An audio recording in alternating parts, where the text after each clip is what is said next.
No ar, agora, na bancada, com Carlos Caran.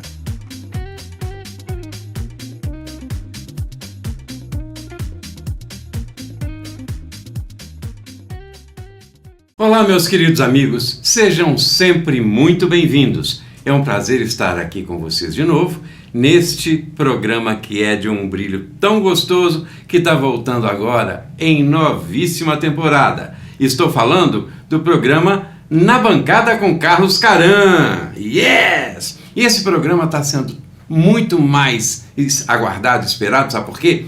Agora, além de trazer os nossos parceiros que são antigos, novos e modernos, de todos os tempos, de todos os lugares e de todos os assuntos. Sabe por quê? A gente não está preso, não está amarrado a nada.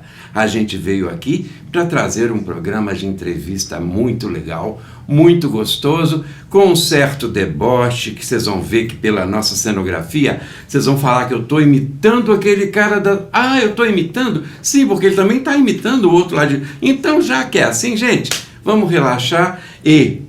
Beleza? E eu quero dizer o seguinte, estamos não só com uma parceria nova, de gente nova, que está se acoplando à nave, mas também estamos trabalhando com uma parceria na produção, sabe por quê? Esse programa é feito pela MKK TV, em parceria com a Soul TV, que é uma, como é que chama? É uma TV interativa, internacional, e mais do que isso, ela nos leva para mais de 197 países. Ah, entenderam? O negócio, o buraco é mais embaixo, e a gente está começando com o brilho de sempre. Sendo que, além disso, eu tenho que falar umas coisas que eu não sei de cor ainda. Toda semana, aqui pelo www.mkkwebtv.com.br e também pela sua Smart TV, Samsung ou LG. Bom, o aplicativo você vê pela Soul TV, que é um aplicativo que você pode baixar de graça agora mesmo, tá? E também você pode ver pelos celulares iOS e Android. Gente, vocês entenderam que nós vamos ser transmitidos para 197 países? Dá até um friozinho na barriga.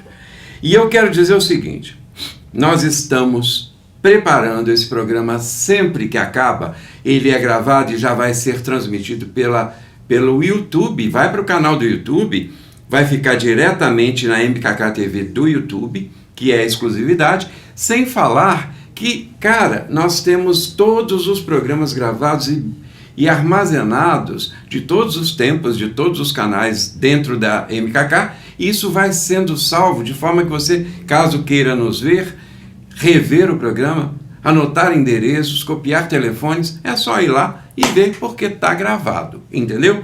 Beleza? Passei, já falei o jabá? Falei? Então agora não, agora nós vamos falar de uma outra coisa que é um lado mais nosso. Aqui quem está falando é o Carlos Caran, vocês lembram de mim? Estou sempre aqui, já tem 7 anos que eu estou aqui na rádio, agora já na plataforma de TV. Só que agora o Carlos Caran vai estar aqui fazendo entrevistas também no deboche, tipo, fazendo a linha do Jô Soares, fazendo a linha da Marília Gabriela, sem o menor preconceito de estar copiando ou imitando. Não, eu estou aproveitando o que é bom e trazendo para nós. E para isso, sabe o que eu estou contando com quem? Com os grandes, aqueles que já passaram por aqui, são grandes amigos, grandes parceiros, só top de linha. Não estou trazendo sem preconceito. Não quero dizer que haja aqui um preconceito contra iniciantes ou estagiários. Não, não há preconceito. Se tiver que vir alguém, vai ser com prazer. Mas eu falei para a direção da TV que eu só ia trazer o creme de la creme. Sabe, só os tops de cada assunto. Afinal de contas, nós já estamos aqui há 7 anos, estamos no 8º ano, eu já trouxe gente demais de todos os assuntos, e hoje eu estou querendo apresentar para vocês uma pessoa que é uma paixão de trabalhar. Ela sempre esteve comigo em todos os programas, em todos os canais aqui da MKK, e ela sempre veio com assuntos que sempre são muito interessantes. Estou falando o assunto que vai nos levar é o xamanismo, mas vou deixar que ela fale, mas é com muito prazer que eu convido a estar conosco hoje nossa querida Val Sandes. Olá, é um grande prazer estar aqui com vocês e espero que possamos fazer uma boa interação em relação ao xamanismo. Com certeza, gente, eu vou hoje, vou me abster. Tem um detalhe que eu ganhei também, que a direção do programa me liberou. Eu não preciso trazer pauta, porque tanto a diretoria quanto a administração conhecem meu trabalho e sabem que, digamos que eu seja talvez confiável, mas nós não vamos fazer mais trabalho com pauta, lendo papapá. Pode ser que eu leia alguma coisa aqui, mas aqui com a Val não. Sabe por quê? É mais gostoso passar o ping-pong, passar a bola para ela. Ela que é a dona do assunto, o assunto é xamanismo. Por favor, Val. Muito obrigada, Karan. Então, nós vamos falar sobre xamanismo. E existe uma curiosidade muito grande, né, das pessoas sobre o que onde pratico, como que eu transito dentro da realidade do xamanismo. Nós vamos entender que o xamanismo, ele faz parte da história do planeta, né? Em algum momento houve o ser número 1 que nasceu, que começou a se desenvolver aqui na Terra, e ele chegou nesse planeta com zero de informação. Então ele pegou um planeta rústico, né? Forte, incandescente, gelado, cheio de ventos, cheio de mata, cheio de tantas informações, e ele não conseguia interagir com tudo isso por si só. Então, no processo da evolução do ser humano, haja vista que o xamanismo remonta a mais de 30 milhões de anos, e o planeta Terra é um planeta mais antigo do que os nossos estudos possam comprovar. E o xamanismo, ele nasceu com o primeiro ser que pisou aqui na Terra, né? Como que isso desenvolveu, né? Como que esse ser, Karan, conseguiu entender que uma planta servia para uma coisa? Como que ele entendeu o processo da alimentação? Que esses seres vieram providos de algum nível de entendimento para que ele conseguisse colaborar para a reprodução humana. Já imaginaram como foi o primeiro parto, a primeira mulher, né, desse planeta, como que ela lidou com tudo isso? Por isso o xamanismo, ele está em alta já há muitos anos. E nos dias de hoje, né, em consequência da pandemia, as pessoas têm um olhar mais curioso e mais voltado ao entendimento desse processo todo de estudo, de procurar saber o que me faz bem neste momento que eu não posso me deslocar, que eu não posso ir, ou que eu estou limitada a ir. O que eu posso estudar que pode despertar a minha consciência interior, que possa contribuir para que eu me melhore como pessoa e como ser humano.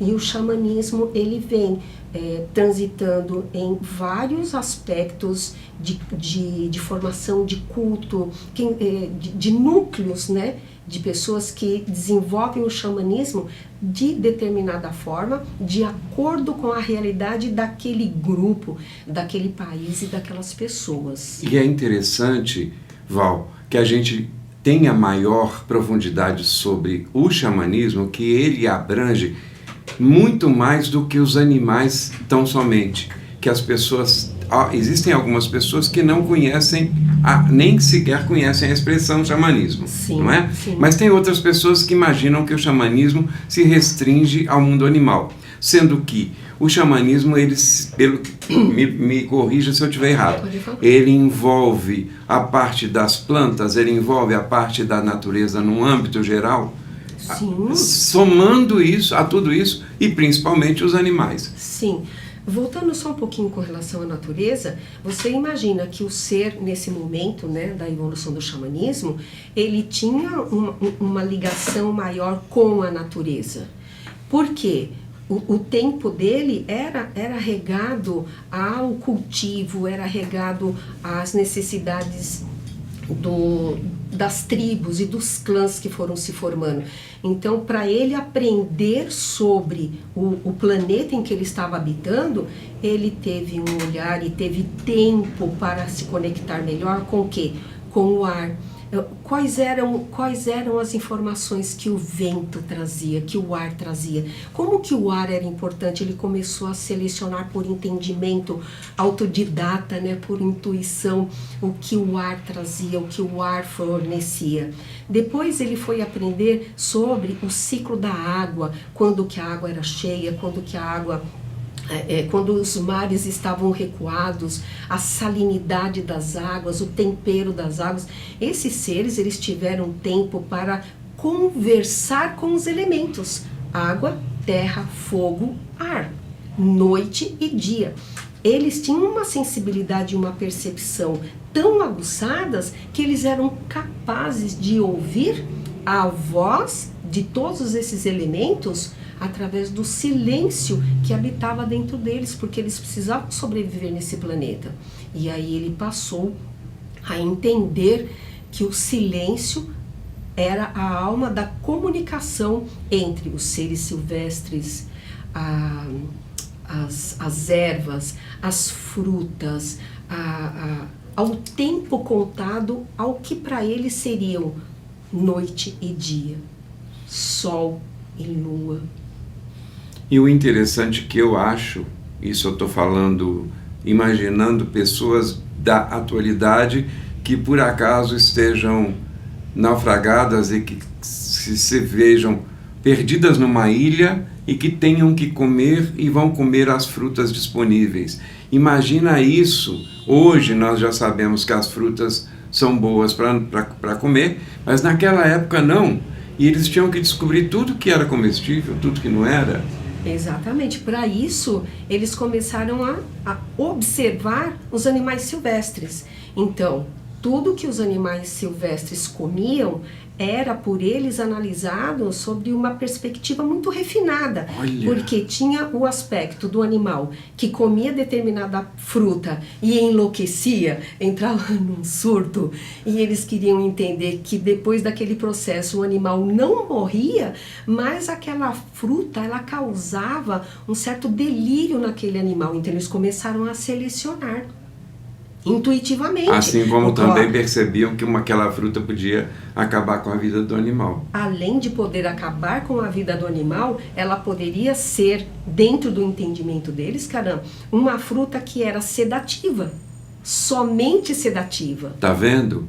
Então, Nossa. é muita análise, muita observação, e não existiam os livros, né, Caran? Então os animais foram nossos mestres. Sim, com certeza. Olha que legal, eu adoro. Os nossos primeiros aliados, né? Os animais foram os primeiros aliados, e a observação passou a trazer essa informação para o ser. Outros aspectos foi com relação à moradia também, a construção do senso de ter um ambiente fechado para morar. Então, eles começaram a perceber que determinados animais moravam em tocas, moravam em cavernas, moravam no topo das árvores. Por que aquele grupo de animal morava no topo das árvores?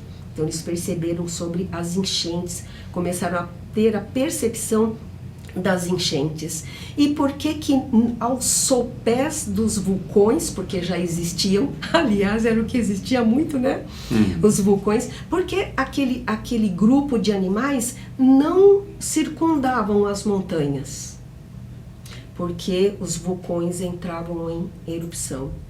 Então eles passaram a observar que de tempos em tempos, de luas em luas e formações que a gente não consegue imaginar ainda, ocorria a erupção dos vulcões. Então eles não moravam nos sopés dos vulcões, mas eles tinham acesso porque era importante, a água quente era importante saber como que a vida desenvolvia, né, no sopé lá das montanhas dos vulcões.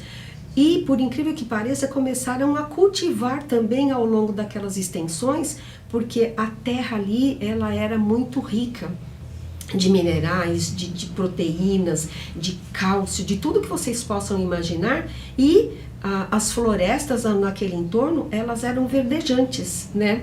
Então, Sim. tem aquela seleção de vulcões que são mais inóspitas, em locais mais inóspitos, onde não existiam vegetação e nada, e aqueles onde a uma certa distância a vegetação era abundante ali. Então, eles por entendimento, não faziam construções naquela região, porque eram regiões E essas dicas eles acidentadas. pegavam também pelo comportamento dos animais, Exatamente. que não frequentavam aquilo ali, porque já sabiam que aquilo ali não era bom. Exatamente. Muito bom e isso. os animais também avisavam ao homem da Idade da Pedra ali, né?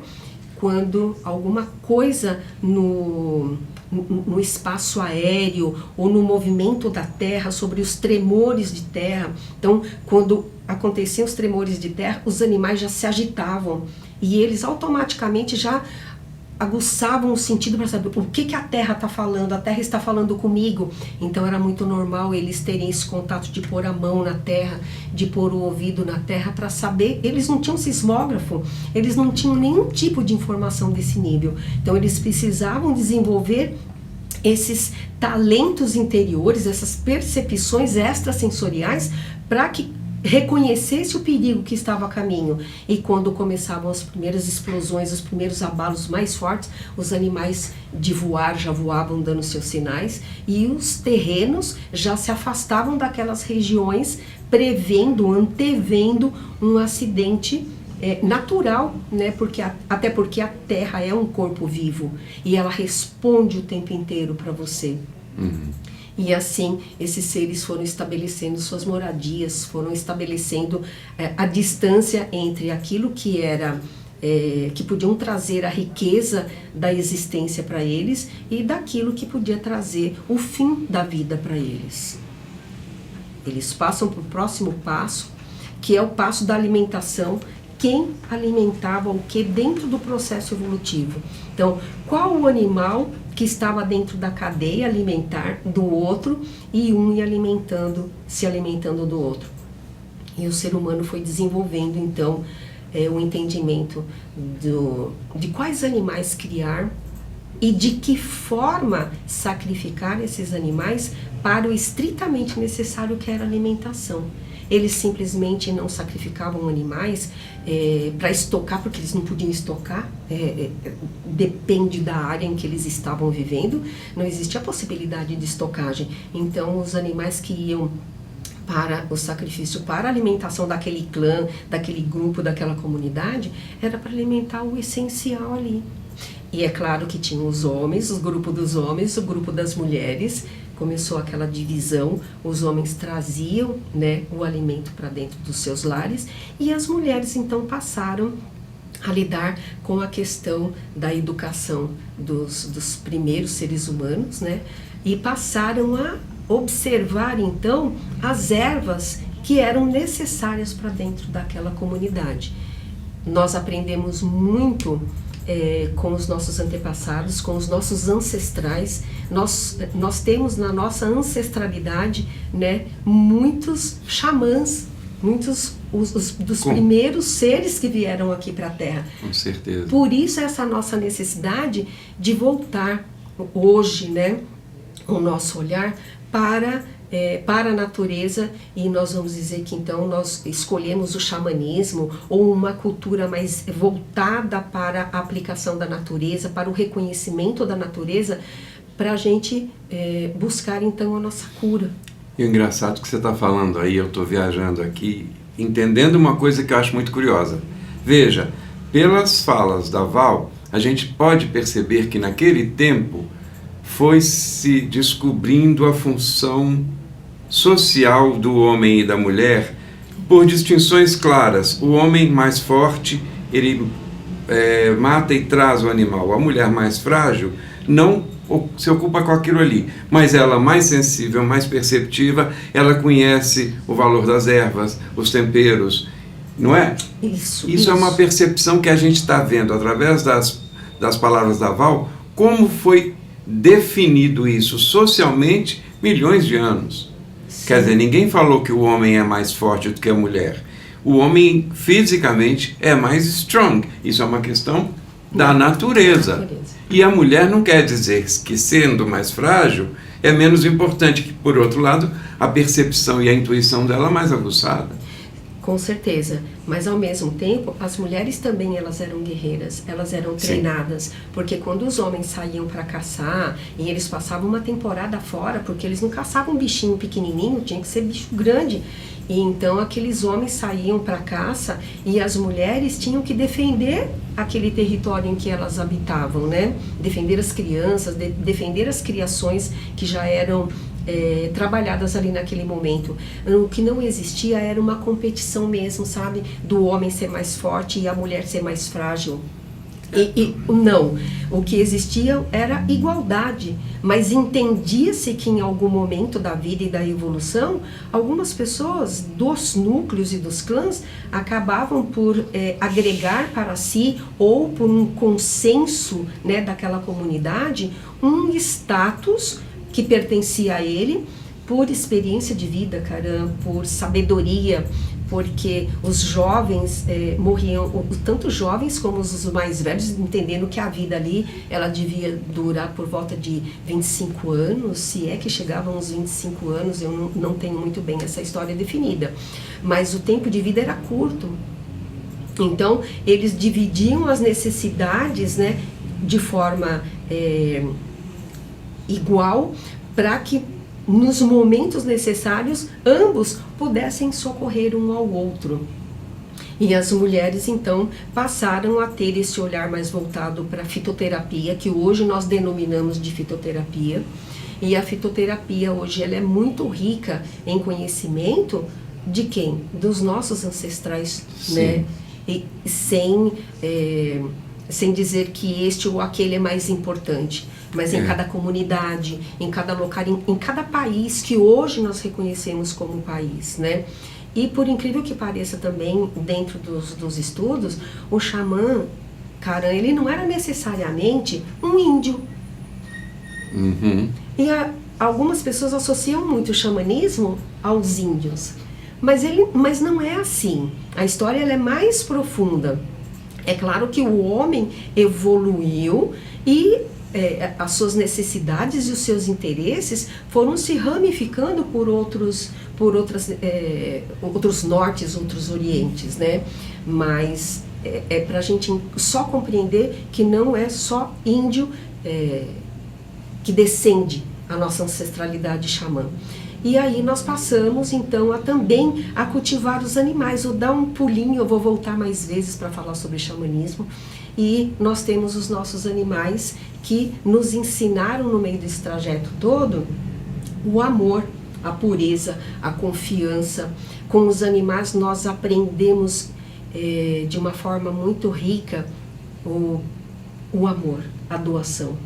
Você saber ler a vida daqueles animais, saber ler a mensagem que aquele animal traz para você, e por isso hoje nós temos as cartas xamânicas, né, que é muito conhecida, e nós temos aqui uma sequência de animais que vem falar para cada pessoa o significado, o porquê que aqui eu me identifico com determinado animal, porquê que a minha preferência com aquele ser. A mensagem que aquele ser traz é uma mensagem que eu vou fazer genérico, uma informação genérica aqui de força. É o animal da terra, é um animal de força, é o animal mais soturno, de temperamentos sazonais. Por exemplo, nós temos o urso, que é muito famoso, né?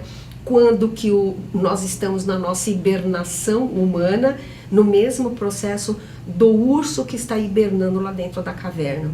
Como que o urso se comporta diante dos ciclos, né, dos equinócios, para que quando chegue o outono, ele vai então para dentro da sua caverna com seus alimentos, com tudo que é necessário, para ele se manter durante aquele período, e como que é a gestação da ursa nesse período, do que ela se alimenta, do que os animais se alimentam, e quem é a pessoa que tem a característica do urso.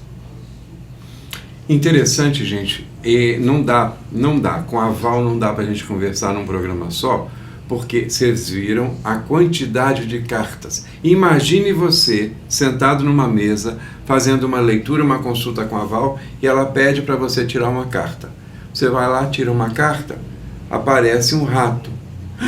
Um rato! Você já vai achar que o rato representa isso e aquilo. Não. Ela tem muitas mensagens para falar sobre o rato e o que significa a vinda do rato para você naquele momento. Significou uma mensagem. Sim.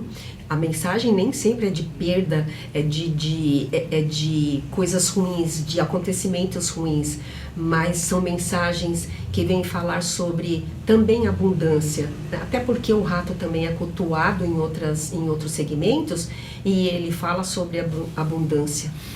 Gente, deixa eu fazer uma perguntar para o patrão ali. Nós estamos com 3 minutos? Então, meus queridos, eu quero dizer o seguinte, estamos lançando aqui uma função.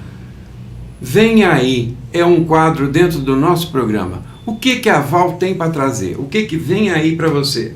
O que vem aí é um curso de tarô, aí abrangente, de uma forma bem específica, o tarô dentro da nossa cultura. O beabá do tarô. Quem são os arcanos maiores, quem são os arcanos menores, como que eu consigo ler uma carta, como que as pessoas conseguem pegar uma carta e falar, olha, isso está acontecendo, aquilo. Venha para o curso do tarô que você vai aprender no primeiro módulo, que nós temos aí uns 6, 8 meses de módulo 1 de tarô, para destrinchar algumas informações para que você fala, nossa, olha, eu posso, eu quero. Então, vem comigo para o curso de tarô que será inaugurado em abril. E fiquem atentos, porque o que ela está fazendo é o tarô básico. Tarô básico é aquele que todo tarólogo tem que passar, porque você tem que conhecer a ciência das cartas, arcanos maiores e menores, tem que conhecer a mitologia daquele baralho em especial, porque às vezes você está com um baralho de uma região, ou de um tema, de um assunto. É importante a mitologia e, principalmente, a interpretação, que é o que ela vai te ensinar com mais profundidade. Saber ler os valores e interpretá-los em união, não é isso? Exatamente, cara. Meus queridos, adoro ter a Val conosco. Val, vou me despedir de você e vamos nos despedir de vocês, porque é muito legal dizer que estamos de volta. Este programa está renascendo, uma série de contatos. É um prazer ter a Val Sandes conosco. Anotem aí, em breve ela estará de volta falando mais profundamente sobre esse assunto e sobre outros assuntos que nós vamos trazer também. Muito obrigada. Gratidão por tudo e estaremos de volta em breve. E eu sou a Val Sandes. E fiquem atentos, porque esse programa estará pronto para ser revisto agora. Assim que ele estiver... Você está vendo hoje, né? Você já ligou, já nos viu? Preste atenção, fique atento onde ele será programado e reprisado. Porque nós estamos com a MKK TV em parceria com a Sol TV. E, gente, nós estamos sendo vistos por 197 países. Yes! Valeu, gente. Beijo grande. Até a próxima. Gratidão.